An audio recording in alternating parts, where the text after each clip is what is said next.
Did you know that in the first 30 minutes after waking up, your arteries are on high alert, and that a single mistake during this time can trigger a silent process that clogs your blood vessels day after day, like mineral buildup in an old pipe? Well, that's exactly what happens to 8 out of 10 people over 60, and they have no idea of the danger. I'm a vascular surgeon with over 15 years of experience, and I've treated thousands of patients with arterial problems. And I can guarantee, what you do or don't do in the first hours of the morning determines whether your arteries will remain clean and flexible, or if they'll turn into rusty pipes, ready for a stroke or heart attack. Today, I'm going to reveal the 7 morning habits that are silently destroying your arteries, and, more importantly, I'll teach you the exact protocol I use with my patients to shield their cardiovascular system. But first, do yourself a favor, like this video, and subscribe to the channel right now, because what I'm about to share could literally save your life. Attention, do not stop any supplement or medication without consulting your doctor. Let's start with number 7, and believe me, each item on this list is more dangerous than the last. Number 7, getting out of bed abruptly, the first-minute killer. When you sleep, your blood pressure naturally drops. It's as if your arteries are resting, relaxed. But when you get up suddenly, it's like revving a cold engine. Your blood pressure instantly spikes. During sleep, your body reduces the production of cortisol and adrenaline. Your arteries become more dilated and blood flows slower. It's an energy-saving state. But here's the specific problem for those over 60. Your arteries have already lost some of their natural elasticity. They're like old rubber bands that don't stretch and snap back like they used to. When you jump out of bed, your heart has to pump hard to compensate for the sudden change in position. In young arteries, this isn't an issue. But in aging arteries, this pressure shock is like hammering a rusty pipe. Each jolt leaves a micro-injury. The symptoms are subtle. Dizziness, upon standing, blurred vision for a few seconds. A light-headed feeling. It's like someone squeezing and releasing a garden hose. The flow becomes irregular, dangerous. A 2023 study showed that people who get up abruptly have a 45% higher chance of developing arterial plaques over 5 years. It's a significant increase we cannot ignore. Mary Johnson, 72, a retired teacher from a quiet town in Ohio, would wake up every day at 6 a.m. and jump out of bed to make coffee. She'd been doing this for decades, proud of her energy. She started feeling dizzy spells, which she attributed to age. Then came the morning headaches. When she finally sought me out, the ultrasound showed 60% narrowing in her right carotid artery. These were decades of micro-injuries accumulated from this seemingly harmless habit. Today she follows the protocol. She counts to 10 while sitting on the bed, moves her feet in circles, and only then slowly stands up. The immediate solution: upon waking, remain lying down for 30 seconds. Then sit on the edge of the bed and count to 10. Move your feet up and down 5 times before standing up. This prepares your arteries for the pressure change. And if you think that's dangerous, wait until you hear about the next item on the list. Type "Good morning" in the comments if you usually get out of bed quickly. Number 6. Drinking black coffee. On an empty stomach. The morning caffeine bomb. Coffee is practically a religion in Brazil. But when consumed black right after waking up, it turns into a grenade for your arteries. Caffeine on an empty stomach is absorbed at maximum speed, causing instant arterial constriction. Caffeine blocks adenosine receptors, a substance that keeps blood vessels relaxed. It's like cutting the brakes on a car going downhill. But the specific problem after age 60 is that your liver processes caffeine slower. What used to stay in your blood for 4 hours now stays for 6 or 8. Furthermore, with aging, you have fewer functional adenosine receptors. It's like trying to brake with worn-out pads. The vasoconstrictive effect of caffeine is amplified and prolonged. Add to this the fact that many older adults take blood pressure medications that interact with caffeine, creating a dangerous cocktail for the arteries. The signs are clear: a racing heart after coffee, shaky hands, a feeling of tightness in the chest. It's as if your arteries are being squeezed by a boa constrictor. Tightening, reducing the space for blood to pass.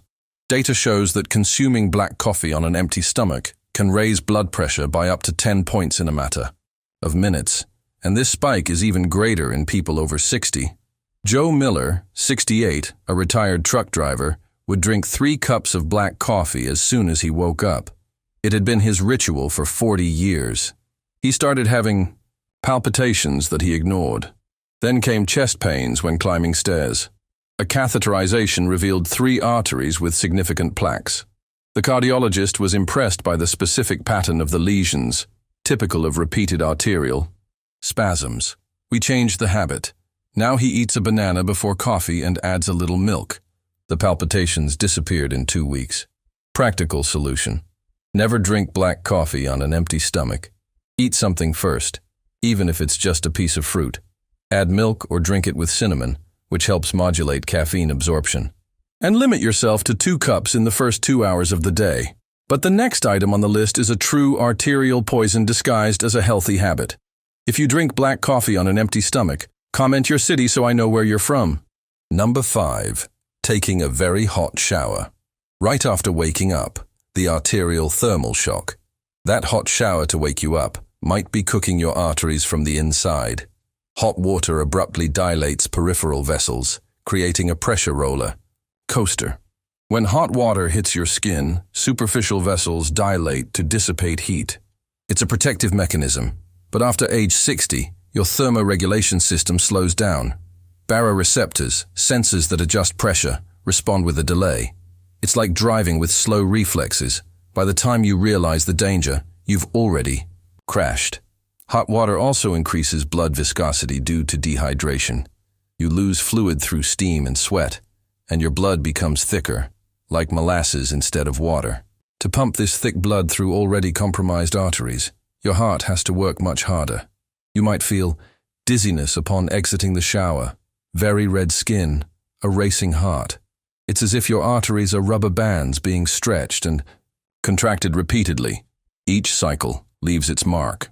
Studies indicate that showers above 104 degrees Fahrenheit, 40 degrees Celsius, can increase the risk of cardiovascular events by 35% in people over 65. I've seen dozens of patients who fainted in the bathroom after very hot showers. Blood gets trapped in the dilated skin vessels. The brain lacks supply, and the person passes out. It's a clear sign that the arterial system can't handle the thermal stress. Golden rule: lukewarm water, never hot. Start lukewarm, and gradually cool it down. Limit your shower to 10 minutes.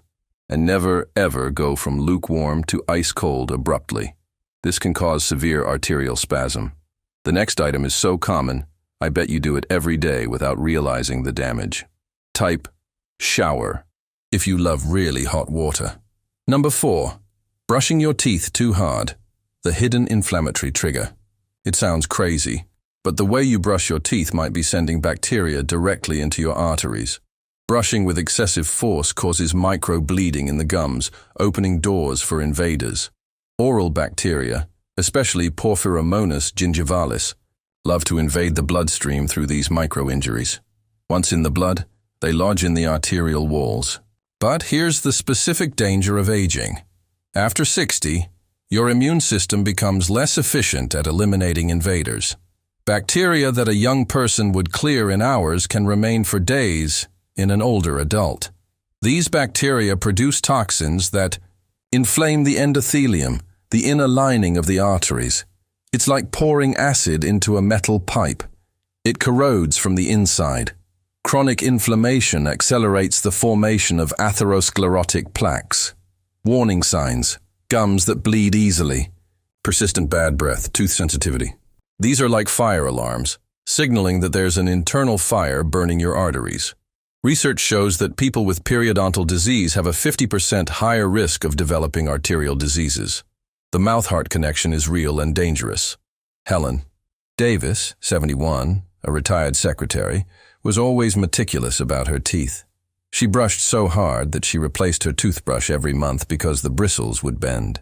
She thought she was taking good care of her oral health. After a routine cardiac checkup, we discovered significant arterial plaques. The periodontist confirmed severe gum disease with recession in several teeth. We performed complete periodontal treatment and changed her brushing technique. In 6 months, inflammatory markers in her blood dropped by half. Her arteries stopped worsening. Correct technique: soft toothbrush, gentle circular motions. The pressure should be as if you're painting an egg, firm but delicate. Floss before brushing, not after. And rinse with warm salt water once a day.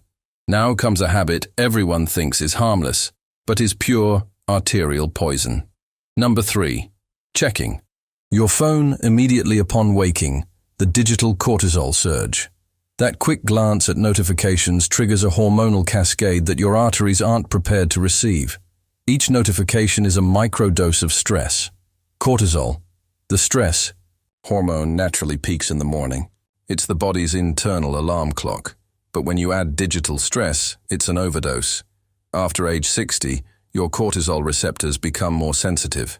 It's like turning up the volume on an amplifier already at maximum. It distorts and damages.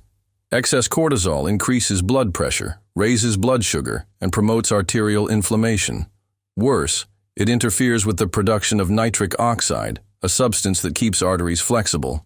Without enough nitric oxide, your arteries become rigid like PVC pipes. Typical symptoms: morning anxiety, a racing heart when seeing messages, tension in your neck and shoulders. It's as if each notification is a punch to your arteries. Small, but constant. Alarming data shows that checking your phone in the first 30 minutes after waking increases cortisol by up to 40%, and this peak can last for hours in older individuals. I've treated hundreds of patients who developed severe morning hypertension simply due to this habit. One 74-year-old man even experienced spikes of 180-100 every morning just from checking the news on his phone. We implemented the 60-minute screen-free rule, and his blood pressure normalized in 3 weeks. Protection protocol: leave your phone out of the bedroom or in airplane mode. Establish a morning routine of at least 1 hour without any screens. Use this time for activities that produce nitric oxide: deep breathing, gentle stretching, contemplation. And if that already seems serious, the next item is even more insidious. Comment "no phone" if you can go 1 hour without looking at your phone in the morning. Number 2. Skipping breakfast or eating ultra-processed foods, the silent glycemic attack. Prolonged fasting or breaking your fast with white bread, crackers, or sugary cereals is like pouring gasoline on hot coals. It instantly inflames your arteries. After 8 to 12 hours of overnight fasting, your body is in a catabolic state. The liver releases stored glucose, but in older adults, this process is erratic. Blood sugar fluctuates like a yo-yo. If you eat nothing, your body goes into stress and releases more cortisol and adrenaline to keep sugar stable. If you eat ultra-processed foods, your sugar skyrockets and crashes. After 60, your insulin production is slower and less efficient. The pancreas is like an old engine, slow to start and works in fits and starts. These glucose peaks and valleys are toxic to the arterial endothelium. Each sugar spike is like sandpaper on the inner walls of your vessels. Glycation, when sugar sticks to proteins, leaves arteries rigid and brittle. Clear signs: extreme hunger mid-morning, tremors, irritability, drowsiness after eating. It's your body screaming that your arteries are suffering from the glycemic roller coaster. 2024 studies revealed that skipping breakfast increases the risk of atherosclerosis by 55% in people over 65. It's a number we cannot ignore. Charles "Chuck" Adams, 69, a retired bank manager, had been skipping breakfast for years, saying he wasn't hungry in the morning. When he did get hungry, he'd eat plain crackers with coffee. He thought he was being healthy by eating little. A carotid artery scan showed bilateral plaques with 40% obstruction. His glycated hemoglobin was 6.8, pre-diabetic. We changed everything. Now he eats eggs with avocado and a slice of whole wheat toast. He drinks a glass of lemon water beforehand. In 4 months, the plaque progression stopped and his A1C dropped to 5.6. Ideal arterial breakfast: always protein, eggs, plain yogurt, cottage cheese, healthy fats, avocado, nuts, olive oil, complex carbohydrates, oatmeal, real whole wheat, bread. Eat within 90 minutes of waking up. Chew slowly. Digestion starts in the mouth, and your arteries will thank you. Now for number 1, the most dangerous of all, and I bet you can't even guess what it is. Number 1. Not drinking water immediately. Upon waking, morning arterial dehydration. Your arteries have gone 7 to 8 hours without a drop of water. Your blood is thick like molasses, and you still delay hydrating. It's pure negligence towards your cardiovascular system. During sleep, you lose water through breathing, perspiration, and metabolic processes. That's about 500 to 800 milliliters per night. Your blood becomes concentrated, viscous. It's like trying to pump toothpaste through a straw. It requires extreme force. After age 60, the sensation of thirst drastically diminishes. Thirst receptors in the hypothalamus become less sensitive. You're dehydrated, but don't feel it. Furthermore, your kidneys filter less efficiently, retaining less water. It's a vicious cycle. Less water retained, thicker blood, greater cardiac effort, more arterial damage. Dehydration also reduces nitric oxide production and increases platelet aggregation. Your platelets stick together like magnets, forming microclots that can clog smaller arteries. Masked symptoms: ignored dry mouth, dark urine in the morning, fatigue attributed to age, morning headaches. These are cries for help from your arteries, begging for water. Startling data: morning dehydration increases the risk of heart attack by 42% and stroke by 38% in people over 60. It's the most underestimated and easiest risk factor to correct. Teresa Rodriguez, 73, a retired seamstress from a bustling neighborhood in Los Angeles, had a mild stroke on a summer morning. She had been dehydrated for days but didn't realize it. She only drank 3 glasses of water a day, saying she didn't feel thirsty. Her blood was so thick that it formed a clot in a cerebral artery. Luckily, she got to the hospital quickly and recovered completely. Today, she keeps a 17-ounce, 500 milliliter bottle on her nightstand. She drinks half of it as soon as she wakes up, even before getting out of bed. She's never had problems since. Her creatinine, which was elevated, normalized. Her blood pressure stabilized, and even her skin improved. Arterial hydration protocol: keep a glass or bottle with 10-17 ounces, 300-500 milliliters of water next to your bed. Drink it before getting up. Add a pinch of pink salt or lemon for better absorption. After breakfast, another 10 ounces, 300 millimol. Goal: 34 ounces, 1 liter, in the first 2 hours of the day. This was the most dangerous, but all 7 together form a perfect storm against your arteries. If this has alarmed you, here's the complete action plan to shield your arteries starting tomorrow. The solution isn't in expensive medications or invasive procedures. It's in a smart morning routine that respects your body's physiology after age 60. First, create a gentle waking ritual: water by the bed, 5 minutes of deep breathing while still lying down, getting up in stages. Second, a protective breakfast: lemon water, quality protein, healthy fats, complex carbohydrates. No ultra-processed foods, refined sugar, or white flours. Third, smart movement: 10 minutes of gentle stretching, light walking, tai chi, or yoga. Intense exercise only after being awake for 2 hours. John Peterson, 78, followed this protocol for 6 months. The carotid plaques that were growing 5% annually simply stopped progressing. His blood pressure, which varied between 150/90 and 160/95, stabilized at 130/80. His cardiologist was impressed. These were simple but powerful changes, respecting the rhythm of the aging body. Let's recap the essential points for you to start tomorrow. First, implement the morning water rule: 17 ounces, 500 ml, before anything else. Prepare it tonight. Second, establish the 3-phase waking ritual: breathe while lying down, sit on the bed, stand up slowly. Third, have breakfast within 90 minutes with protein, healthy fats, and complex carbohydrates, chewing very slowly. Now I need you to do 3 urgent things. Like this video so more people can save their arteries. Share it with everyone over 60 you love, and subscribe to the channel by hitting the notification bell to receive more life-saving content. And leave a comment. Which of these 7 habits do you do most often? Your answer might help others recognize their own mistakes. Consult your doctor before adjusting any supplements or medications. Remember, Your arteries are the highways where life flows. Keeping them clean and flexible isn't a matter of luck. It's a matter of smart daily choices. You have the power to change your arterial health starting tomorrow morning. Use that power wisely, because every morning is a new chance to protect your heart and live a quality life for many more years. See you in the next video.